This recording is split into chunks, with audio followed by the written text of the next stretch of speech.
c'est très difficile émotionnellement parce que les hormones viennent jouer sur nous. Toute la planification des piqûres aussi, il ne faut pas en manquer une. Les rendez-vous, à partir d'un certain moment, on est aux 2 jours à la clinique pour faire un suivi de la stimulation. Et à chaque fois, c'est est-ce que ça va avoir marché? Ben nous, on a été chanceux parce que les deux, on a chacun un problème de fertilité. Je dis chanceux, là. Donc, on n'a pas cherché à trouver un coupable d'entrée de jeu. On savait, ben, les deux, on a des difficultés. Bon. Puis en même temps, on n'est pas ce genre de couple-là à chercher un coupable. On a un problème, on va le régler ensemble. Nous, ça nous a rapprochés. Donc, c'est vraiment, ça nous a vraiment rapprochés. C'est très aidant. Mais je sais qu'il y a beaucoup de couples que c'est l'inverse.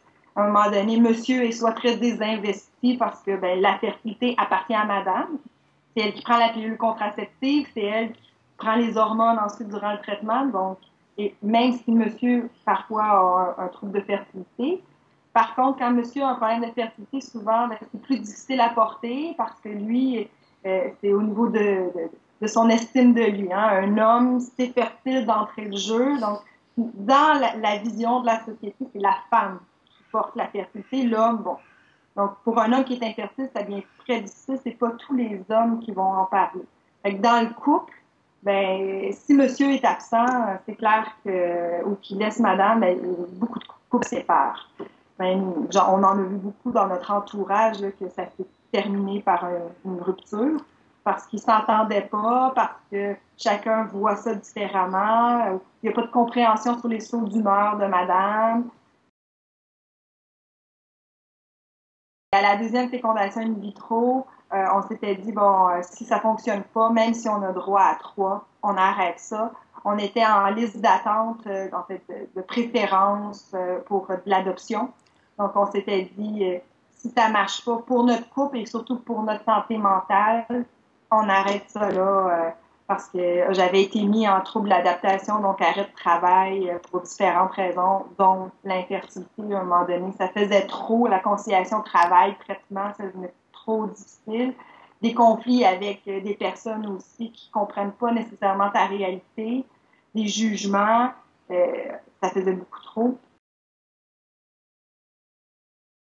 S'entourer, de ne pas rester seul. Il y en a tellement des couples qui vivent l'infertilité. Il y a tellement de femmes qui vivent l'infertilité.